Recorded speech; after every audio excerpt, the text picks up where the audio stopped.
The speaker of today will be our mayor of Appsterdam, Mike Lee, and he will speak about how to give a good presentation.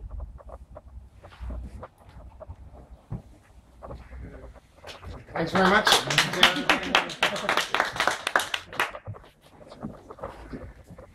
So this presentation is a meta presentation, a presentation about giving presentations. And so we'll start by being very meta with it. This is our title page. It consists of course, a title and a subtitle and some basic information about you.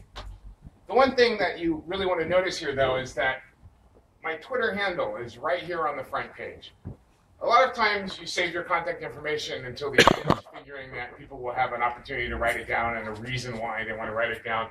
But you always want to put your Twitter handle right up front, because that way people will be able to talk about you by name, so you can get the feedback that people are leaving for you on Twitter.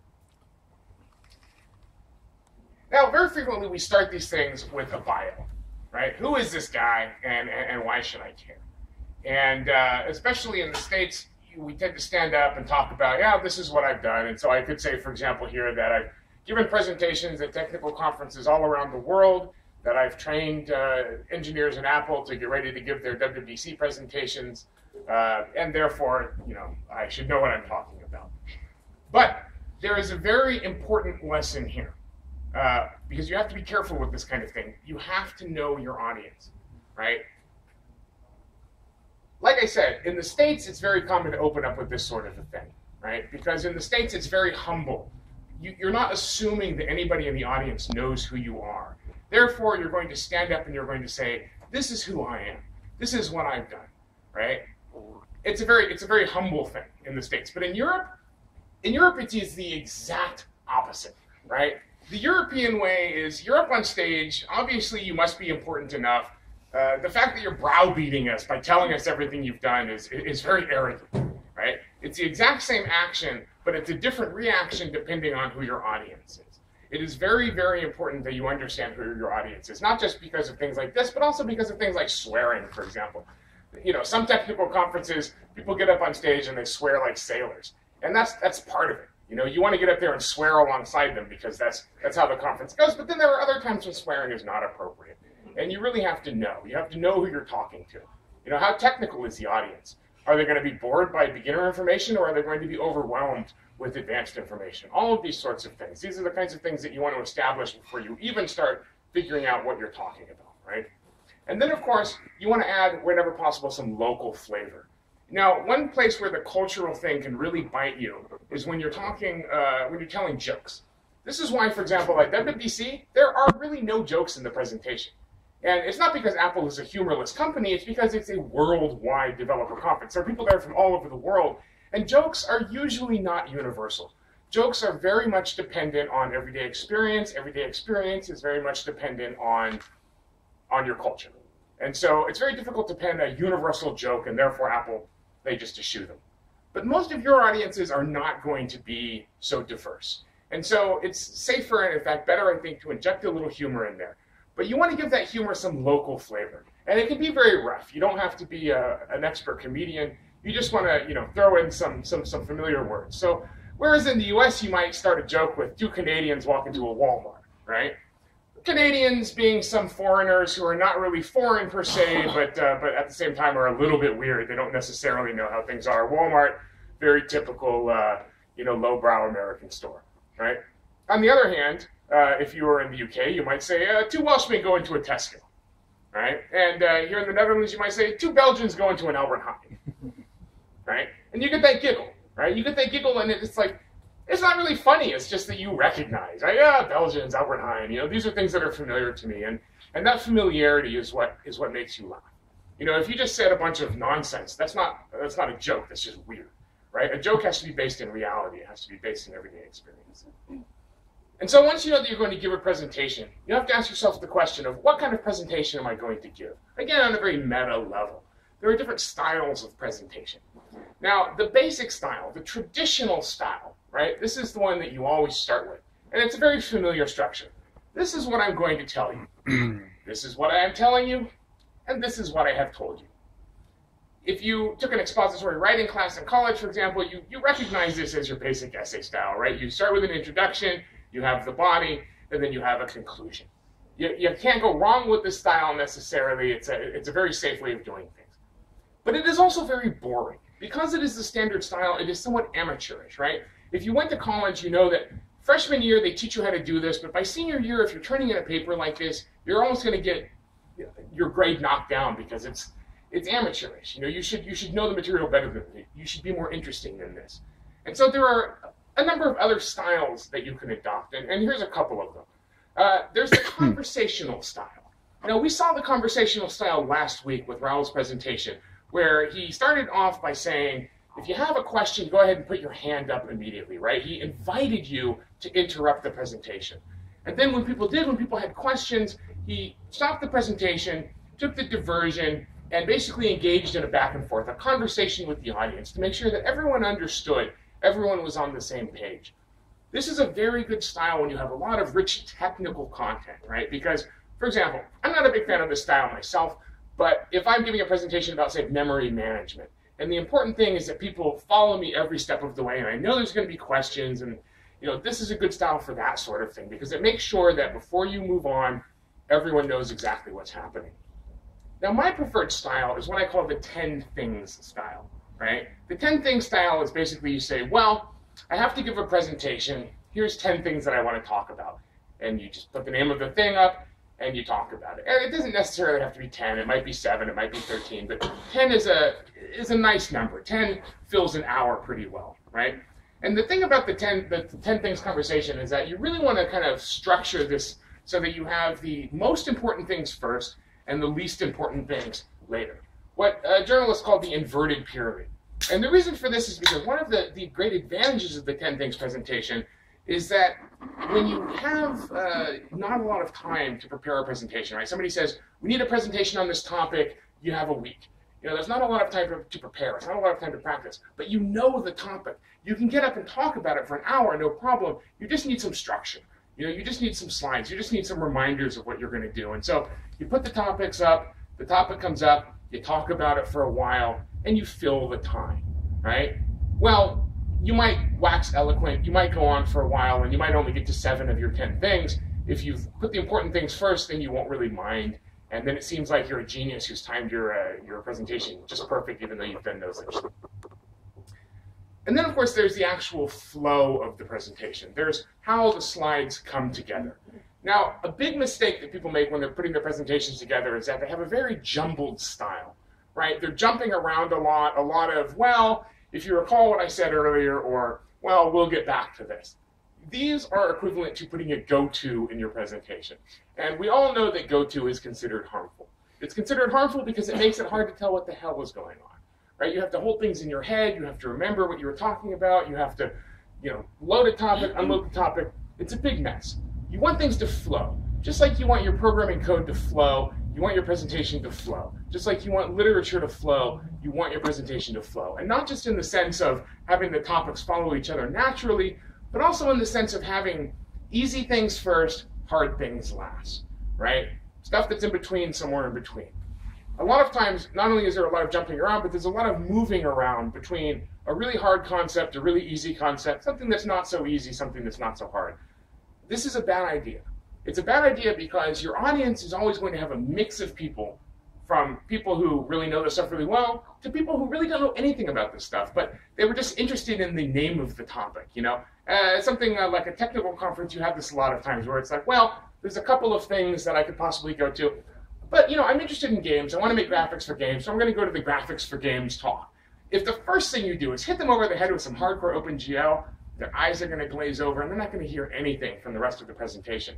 But if you start with the basics, you start with the easy stuff, and then you get a little harder, and then do the hardest stuff, then that means that when their eyes do glaze over, when they do stop following the presentation, they will have gotten everything they can.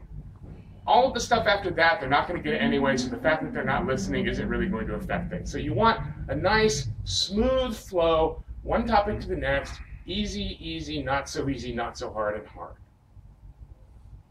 Let's talk about your deck. Your deck is the cutesy way of saying your slides, your PowerPoint, your keynote, these things, right? These things that serve the major purpose of basically giving somebody something to look at. Because when you're up on stage, if you don't have slides, everyone has to stare at you. And that is a very socially awkward thing. We're trained every day. You don't stare at people. And if you've ever been in the audience of someone who doesn't have slides, or whose slides are just, not something you want to look at, you end up looking at them all the time, and it just feels awkward. You feel awkward, you look away, you become disengaged. Better to give them something to look at, right? Now, when it comes to your deck, less is more. I think we've all had this experience of being in the audience of somebody who's, gone crazy with the PowerPoint, and they have like 100 bullets per slide, and things are really complicated, and by the time the slide is drawn, an hour and a half later, there's no way of actually knowing what it means. It's just a huge jumbled mess, right? You really want as little as possible. You want a very small number of bullet points, a single image. You want to make a single point with each slide. What you do not want is to have a huge, complicated slide with tons of information on it, because no one's going to be able to make any sense out of that, especially afterwards. And finally, code. We're technical people in technical conferences, technical presentations. We're going to have a lot of technical information.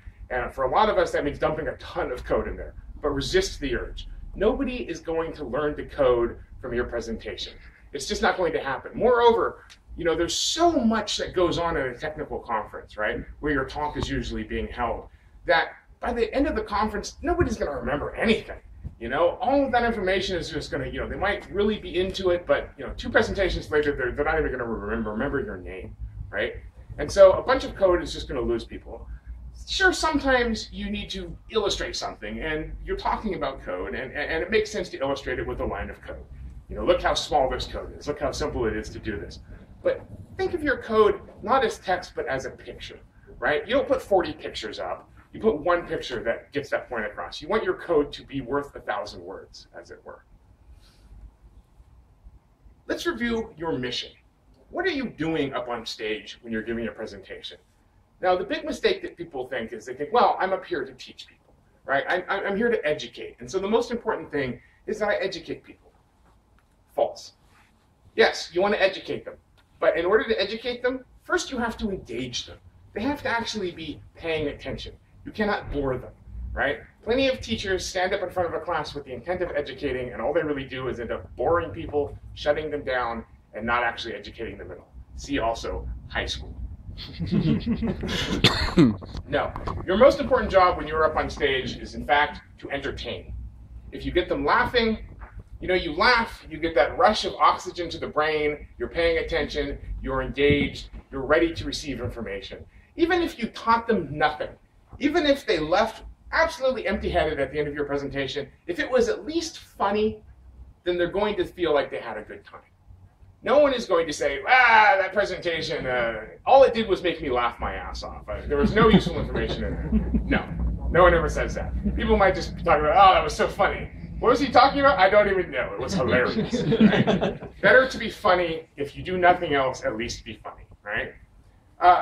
Once you have them laughing, once you have their attention, then you want to not so much educate as inspire, right? Now, this comes across a lot of times when you're trying to, for example, talk about some API, right? This is the API that we've developed. This is something that you're really going to be interested in. Let me show you 4,000 lines of code. No. What you want to do is you want to say, this is what this is going to let you do. Look at all the great stuff you can do with this API. I'm going to show you 1 or 2 lines of code just to show you how easy it is, but really what I'm paying attention to is, look at all of this great stuff, right? You're inspired. So that afterward you remember how great that framework is, how great that API was, and you're going to sit down with the documentation, and you're going to read about it, you're going to sit down with your favorite IDE, and you're actually going to start writing some code about it. You are going to learn it after the presentation, but you're going to learn it because you were inspired to do so by the presentation, right? So once you have people entertained, and once you have people inspired to actually think about this stuff after they leave, then and only then do you attempt to educate them. If you try to educate them right up front, it is not going to work. You have to ease into it. Make them laugh, make them interested, and then make them smarter. Now, your other big goal, if you will, the other thing that you have to keep in mind is that when you are a speaker, you are held to a higher standard than the attendees. You are, whether you like it or not, an ambassador of the conference, right? you have to conduct yourself like a professional. It is much better to go to one talk and give a really good professional talk than to commit yourself to 100 talks and be a complete unprofessional jackass in 5 of them, right? Because that kind of reputation spreads. You want to be known not just by the audiences, but by the organizers as a great speaker. You want to be invited back, right? You want to be turning down presentation opportunities left and right because you just don't have time for them all because there's so much demand for your speaking, right? And that's not just about your content, it's also about how you conduct yourself. First of all, first and foremost, you are there for the attendees. More than for the organizers, definitely more than for yourself and your own career, you are there for the attendees. That's why they pay you to come. That's why they pay for your airplane ticket, put you up in a hotel room. That is why you are there. And that means not just giving a good talk on stage, it means being available for the attendees, right? The value for an attendee of a technical conference is not so much in the lectures as in the drinking afterwards. The lectures show them who they want to talk to. Who, when you see the bar, are the nucleuses of the little crowds that form as people have their conversations. You have to actually be available for those conversations, right? You want to stay for the entire conference. Don't just show up, give a great talk, and then leave. I mean, you know, if your name is Bono, you know, something like this, you know, if you have a platinum record, then maybe you could pull off something like this. But for everybody else, you're expected to be there the whole time. That means showing up at the beginning of the conference, not 5 minutes before you're supposed to speak. And it means hanging out for the rest of the conference, not disappearing into your hotel room, not going off on your own little treks, being there at the conference for the attendees. And show up to the venue early. You know, not just because you don't want to be the guy who walks on stage just in time to take the stage, but you want to show up early. You want to do some you know, preparation work. You want to make sure that you know where you're supposed to stand. You want to make sure that you know what your situation is with the presenter display. You want to make sure that, you know, you don't want to be fumbling on stage, right? When they say, welcome this guy, you don't want to watch that guy for 15 minutes, try to get the video to work properly and try to get everything set up. Get all of that stuff done before you take the stage. That's what a professional does. A professional gets up on stage, does what they have to do, and then gets out. A professional does not get up on stage and fumble like an idiot with his computer for 15 minutes. That is what an amateur does. And finally, don't stay out all night. Yeah, you have to go and party with the attendees, but do not do so hard that you actually mess up your presentation, right? You have to do both. You have to balance the partying with the speaking. And this can be very, very difficult. I was actually speaking at a conference in Philadelphia, and I had an early morning presentation. It was like 8 a.m., right? Really early presentation. And that was the night that the San Francisco Giants won like the championship. They would go on to win the World Series. I mean, it was a huge, huge night. And one of the people I was with at the conference, actually his cousin, worked with the club. And he's like, we have to go party with the Giants. And I'm like, hell yeah, we have to go party with the Giants. But not as hard as I have to be there giving a good presentation at 8 o'clock in the morning. It sucked, but I have no regrets. Because you're there at that conference to present. You're not there to have fun. You look like you're having fun. You're encouraging other people to have fun. But having fun is not why you're there. You're there to work. Let's talk about being prepared. Another side of being a professional, right? You have to plan for failure. It's very easy to say, this is how it's going to go, and this is the plan that we're going to rely on. Being a professional means pulling it off even when everything goes wrong. Because, you know, Steve Jobs has this story that he likes to tell to incoming VPs called The Difference Between the CEO and a Janitor, right? And the point that he makes is that a janitor can't do his job, and he has some excuse. And the reasons, you know, the reasons matter, right? Because he's a janitor. If you change the locks and he can't get in to empty the trash can, that's not really his fault, you know? But the CEO does not get to say things like that. The CEO does not get to say, well, somebody changed the locks and I didn't get to blah, blah, blah. Reasons stop mattering, right? Somewhere between those two extremes, reasons stop mattering. And okay, you have the speaker, you know, they show up, everything goes wrong, the demo falls through, the machine crashes, they don't have their slides, you know, the projector flickers out, everyone feels real bad for them, sure. But the guy who pulls it off, that is the guy. That is the guy that's going to be remembered. That is the guy who's going to be brought back. That's why you have to be prepared to present without notes, be prepared to present without slides. You have to be prepared for every single thing that can go wrong, going wrong. You have to know your material. You have to be able to get up there, stay composed, and do whatever is necessary to pull the thing off, right? And by all means, pre-flight your slides. You should never be seeing your slides on the projector for the first time when you pull the slide up and expect it to be there. Because so many times I've seen this. The projector, it has a different, luminance profile or whatever magical word you want to come up with to describe the fact that your images are completely too dark, right? You can't see anything that's happening, and you end up spending your entire time saying, well, if you can actually see this image, this is what it's supposed to look like. I don't know what's going on with this projector. No. Get it right. Show up.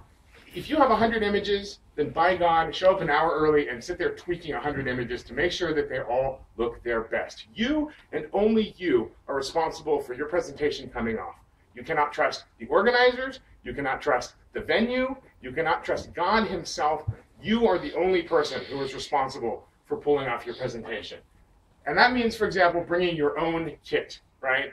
Even if they say you don't have to bring anything, you should have your laptop, so that you can present your slides or pull your slides or whatever you need with the original copy of your slides. You need to have a video adapter, that little dongle that lets you actually plug your computer in. And yeah, the venue should have that, and maybe they do. But you know what? A lot of times they don't, or they have the wrong one, or theirs doesn't work. Bring your own, right? Make sure that you have your own. And above all, your clicker. This thing right here. This is an indispensable part of your speaker toolkit. Yeah, they should have a clicker, but most places don't, or their clicker sucks, or they expect you to bring your own. You end up doing this. I should have had one of these. Right? You look like an idiot. What if the machine is in the back of the room, right? You want to be calling next slide, please, at the end of every slide? No, you do not, right? You want to bring one of these. And this is what a 4-button clicker entails. First and foremost, it has a USB RF dongle, which means that it works with any computer, because every computer has USB. So even if it's their own computer, even if it's God forbid, a PC, you just pop out the dongle, you plug it in, it emulates a keyboard, and you're in business. It's RF, so it doesn't rely on the network. It's more or less impossible to interfere with. It works across a room. It does not go wrong, right?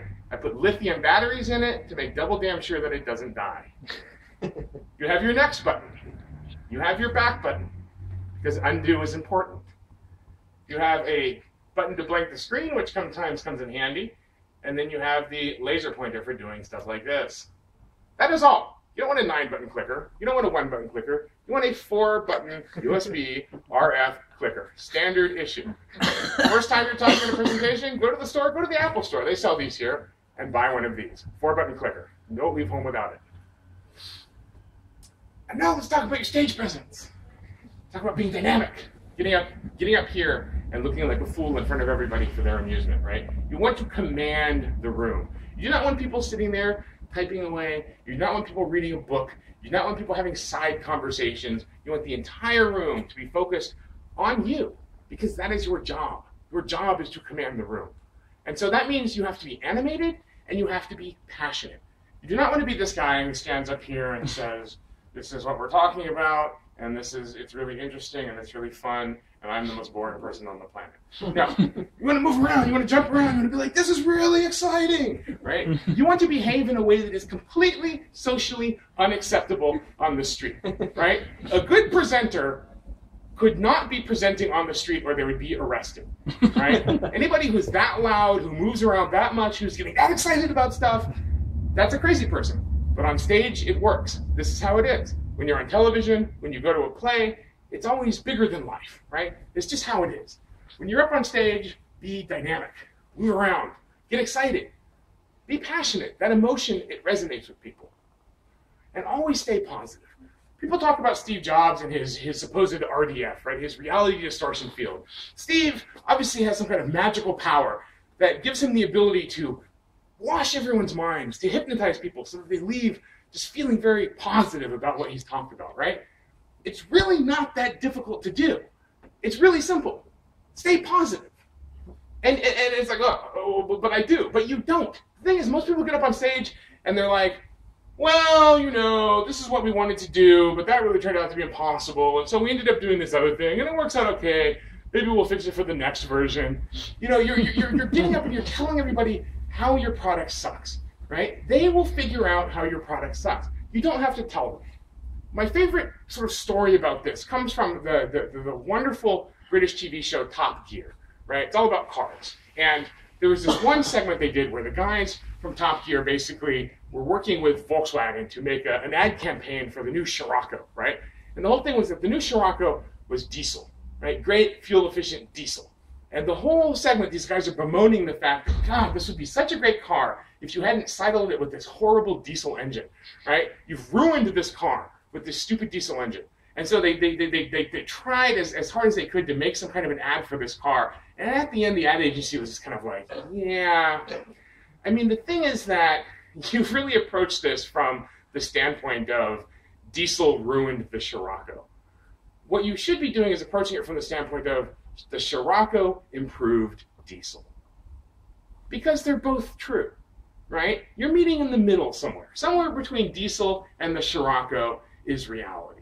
And you can either approach it from the negative or you can approach it from the positive. And every story has a negative way of telling it and a positive way of telling it. And so when you have something to say, think about what that means and say, how can I say this in a way that is positive, right? I want to only be positive when I'm up on stage. Forget the negative stuff, you know? There's two sides to every coin, right? Find that good side. And don't look back. Like I just did, don't do that, right? You know, I'm going to be honest with you. I didn't have that much time to prepare. I'm going to stand up here and make some excuses. It's not my best presentation. And so I'm breaking some of these rules, right? If I had prepared properly, then I wouldn't be doing that because I would know exactly what that slide says without having to look at it because I have the RF clicker, so I know that it's advancing, and because I have a speaker display that I can look at. Looking back, it's not the worst thing in the world, but here's the thing. There's a huge opportunity cost, right? Because not looking back is so cool. Think about this, right? Arnold or Sly Stallone or whoever, they're walking away from the building. The building blows up behind them, right? They don't say, what? No, they just keep walking. They know what's happening. They know shit's blowing up. They blew shit up. You don't have to tell them, right? That is so badass. It is so badass to not look back, to know exactly what's happening behind you, right? Shoot for that. Shoot for always knowing exactly what is happening. Because especially when you have a really good presentation you've been working on for like a year, you know, the presentation that you're giving at every trade show in the world, and you have all these like great complicated animations, and there's all this back and forth between you and your slides, and it's just happening. And it's like, so you know it's back there, and people are just like, damn, he's on fire. He knows exactly what's going on behind him. It's like he has eyes in the back of his head. That is what you're going for. Well, of course, this is all easy enough to say, but you feel all nervous when you get up here. You know, you get up here and your knees start shaking and your heart starts pounding, your hands start doing this. This was when I noticed like a startup weekend, you know, people getting up and pitching, maybe it's their first time on stage, and the microphone's doing this, you know. Well, here's our idea. You know, that happens. And this is the thing, you have to understand, everybody who gets on stage, even people who have been on stage their entire lives, everybody who gets on stage feels that. The difference between someone who is great on stage and someone who is a nervous wreck on stage is not whether they feel nervous. They all feel nervous. It's how they deal with that nervous feeling. If you get up there and you're like, oh my God, I feel so nervous, I'm messing up, this is terrible, then you're right. But if you get up there and you're like, well, there's that familiar feeling, it's go time. You push through it, you embrace it, you let that nervousness help you get over the embarrassment of having all these people look at you, and you just go, right? And more than that, you know your material. You know what you're doing.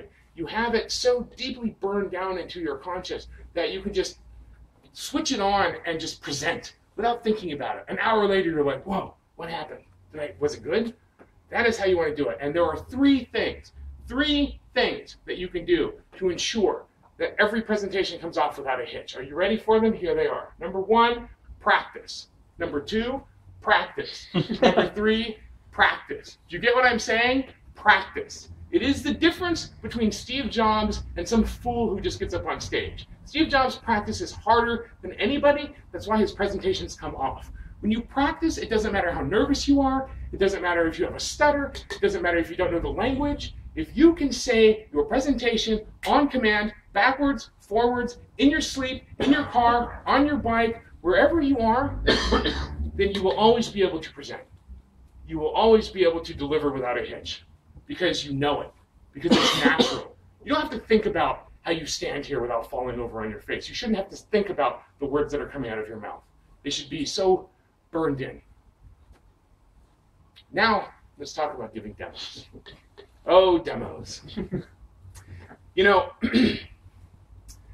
Scott Adams, who's famous for doing the Dilbert strips, he coined a phrase in one of those strips that I think really it hits a nail on the head when it comes to demos, right? He talks about the dark angel of demos. Anyone who's ever given a demo knows about the dark angel of demos, has been visited by the dark angel of demos, right? Demo is from the Latin for it will go wrong. When we're talking about demos, right, you want to wow people. I have one rule when it comes to demos, and that rule is that there are no rules when it comes to demos, boy.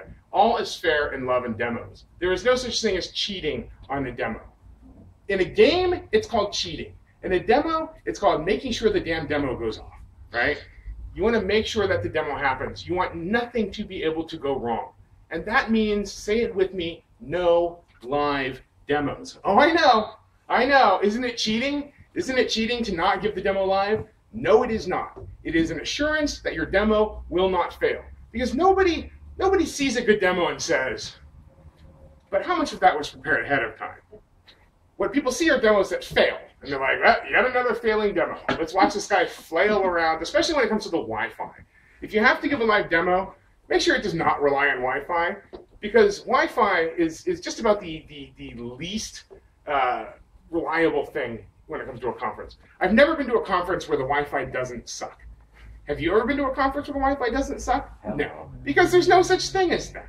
Even huge technology conferences, right? Cisco, their Wi-Fi sucks, right? Apple, their Wi-Fi sucks. Google, their Wi-Fi sucks. I think it's just that Wi-Fi sucks. It's just not designed for this sort of thing. You just cannot rely on Wi-Fi. If you have a demo and it relies on Wi-Fi, it's pretty much guaranteed to fail. If I was a betting man and there was a bookie for such a thing, I would bet against that demo every single time, right? Short live demos, double short live demos with leverage if they're using Wi-Fi, because they will go wrong. Record a movie. Movies are pretty damn simple. Yes, the movie might go wrong. I mean, the projector might burst into flames. Snipers, who knows, right? But a movie is, I would say, 2 to 3 orders of magnitude more reliable than actually giving a live demo. 10 orders if you're dealing with Wi-Fi, right? So whatever you have to talk about, just record a movie. And if you feel like it makes you lame, I mean, when I was getting people ready for WWDC, I gave this advice. And a lot of people are like, well, I'm showing how you can write the code in 5 minutes, so I have to actually write the code in 5 minutes, right? It's like, oh, it's your presentation. You're free to muck. But one presenter really took it to heart, and he actually made a video for every single demo that he did. And rather than let that, make his presentation lame, he actually ended up kicking it into overdrive. I mean, he got into it, and so basically every bullet point had a little video going. And so everything that he was talking about, you were seeing the device behind him actually doing it. It worked out really, really well. He was able to cram something like 100 demos into his hour on stage because they were just videos. There was no preparation, no setup, no back and forth. They just happened. He showed what he needed to show as efficiently as possible because he set the ego aside and said, I'm just going to record these. Because that's all people want. They just want to see it. They don't need to see you make it. What to avoid? What not to do? Things never to do on stage, such as live demos, right? Do not write code on stage. Never write code on stage. Nobody, and I mean nobody, wants to see you code. Your own mother doesn't want to see you code. Nobody wants to see you code. Nobody wants to see it. Coding should happen in a dark place alone. No, seriously though, do not code on stage, because I mean, coding on stage is the worst kind of demo because you're going to get it wrong. I mean, it's hard to code normally. It's impossible to code on stage, 2,000 people, lights shining on you. And so what's going to end up happening is you're going to misspell something, you're going to miss a semicolon, everyone in the room knows what you did wrong, you don't know, you look like an idiot, forget it. Demo monkey, all of these things, forget it. Just don't code on stage. Nobody wants to see it. And remember, nobody is going to learn code from you on stage. That's not what code is for. Do not apologize. If your presentation sucks and you have an angry mob afterwards, then you can apologize. But while you're on stage, don't apologize, right? It's part of this whole keeping it positive thing. Don't apologize for your products. If you mess up on stage, just move past it, you know? Maybe I want to, and then I'm sorry. Don't do that, right? If you stumble, just pick yourself back up. By the time you realize that you've messed up on stage, you've already lost the audience. Just pick it up, roll with it. No one will notice. If you have to stop everything, you're like, oh, I'm so sorry. You want a fun drinking game that will possibly cause alcohol poisoning? Take a shot every time someone on stage says, I'm sorry, I apologize. You would be surprised. It's a natural, I think it comes from the nervousness. You get up here, everyone's staring at you, and you just want to apologize for everything. But don't. It just makes it awkward. You don't want the audience to feel sorry for you. You want the audience to feel sorry for the people who aren't there. Do not improvise. Improvisation is the enemy, right? It's the opposite of practice. And a lot of us improvise nervously. You have your 4 bullet points. You get past your 4 bullet points. You get to the end of the slide. You don't know what to do. You just start tap dancing. And everybody gets lost, nobody's paying attention, you don't know what you're talking about, you're cock-blocking future slides, you're taking everything out of order. I mean, it becomes a huge mess. This is why you practice. You practice because when you practice, you know exactly what you're supposed to say and what you're not supposed to say. And when you hear you're saying something that you're not supposed to say, then you stop saying it and you move on. Do not improvise on stage. It is disrespectful to the audience at best. Now, I mentioned earlier, see that go to, very awkward, about, you want people to feel sorry for the people who are not there, right? You want the people who are not in the audience to wish that they had been in the audience. You want people to be talking about you. You want your presentation to have reached beyond just the chairs, right? You want everyone to hear about it. You want people to be looking forward to it. You want people to look for the video afterward. You want to create buzz. How do you do so? Number one thing, put your Twitter handle right in the beginning. I said it before, I'll say it at the end, and I'm saying it now.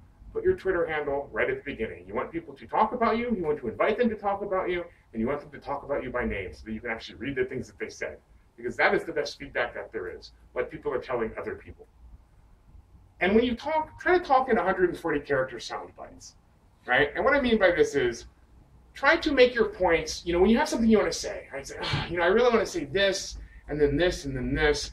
You got to boil that down, right? That's what you want to do. You want to take your main points, you want to boil them down into a single sentence, and then usually when I'm presenting and I have one of these like bon mots, one of these things that I've thought of that I want people to talk about, I'll just write the text. Just write the text on the slide, have it there, big letters, so that people who are tweeting about the conference can actually just sit there and just type exactly what I said. And that way, I have a nice, consistent message. The things that I want to talk about are easily transmitted, and they tend to be, right? I like to say that if the easy thing to do and the right thing to do are the same thing, then people will do the right thing. Make it easy for them. And then you want to give them something to take home. You want to give them a reason to continue thinking about what you've done for them. And you want to relate things to them, right? A lot of you are going to stand up here in the future and be giving your own presentation. And a lot of those presentations are going to basically be about how people should be using your awesome product, right? But that is not actually interesting to anyone but you. It is very important that you get that across because that's the advantage of standing up on stage. It's ultimately to promote you, to promote whatever you're working on, to promote whatever you're doing. Being on stage is ultimately kind of a marketing thing, right? But what are you marketing and how do you market without having that seen as marketing? Because nobody likes to sit in on a sales presentation for an hour, right? And so you want to give them something to take home. Either make a huge announcement so that people are excited about it.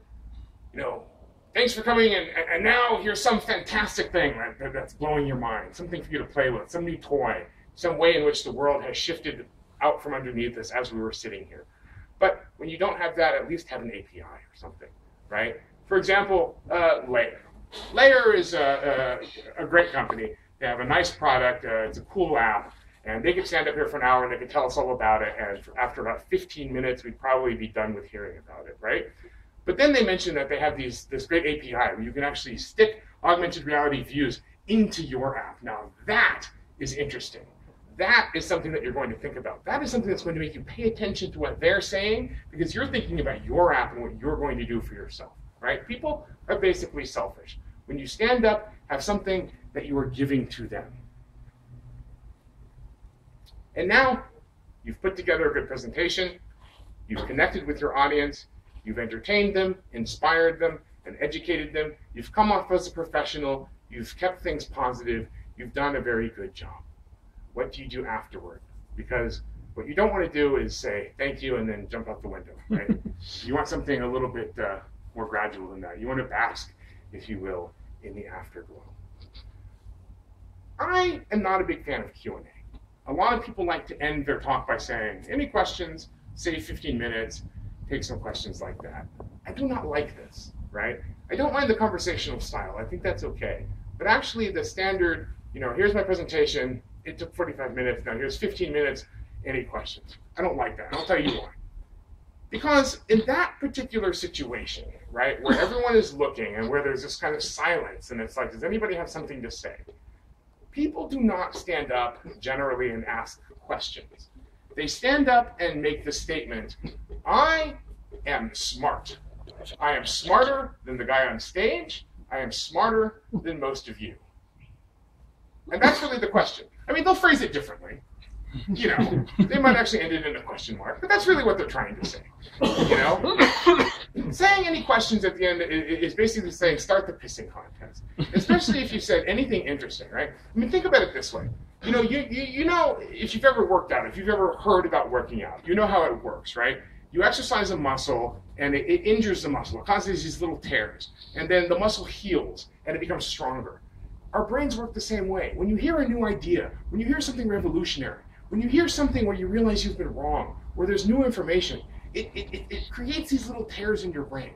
Your worldview is temporarily upset, and your brain is in a very fragile state while it's reforming connections and trying to reassemble the nice, smooth model of the world that it likes to have. And you want that to happen. You want people to leave with those brain injuries, right? You want them to be thinking about what you've said, and you want their brains to heal and to grow, for them to take in this new information. But when you let somebody stand up and say, you're wrong, all of those brains just clamp shut, because that's what that brain wants to do. The brain wants to immediately find the quickest way to deal with this new information that it's received. And if it can have something like another person standing up and just saying, this is all bullshit, then it will grab onto that and it will close, and that growth will not happen. Why invite that? Why invite somebody to stand up and do that to you, to do that to your audience? So what I think is better than that is to just say, I'll be in the hallway afterwards if anybody wants to talk. Because then the people who actually have questions will come and find you, and you can actually have a conversation. All those pissing contest guys, they get up and they head out the door and get ready to go, piss on somebody else. You really want to eschew the Q&A for genuine chats, right? Hang around outside. After your presentation, do not plan on going to the presentation that's after yours. You will not be available. If you've given a good presentation, you will be outside talking with the people who just saw your presentation. And they are going to skip the next presentation because they're so fascinated by what you've had to say, and they want to talk about it, right? And say thank you. When people come up to talk to you, a lot of times people don't have a question. They just want to say, great presentation, right? Say thank you. Just get in the habit of saying thank you a lot. Again, it's one of these things, if you said thank you as much on the street, people would think that you were, well, let's just say retarded. When you're out there, just be thanking people. Be humble, be cool, right? Be cool. Everybody wants you to win, but nobody wants you to be a dick of them. And that is the presentation. I like to end with a logo and by repeating the information from my first slide. That's who I am, that's how you contact me, and that's what I have to say. Thank you much.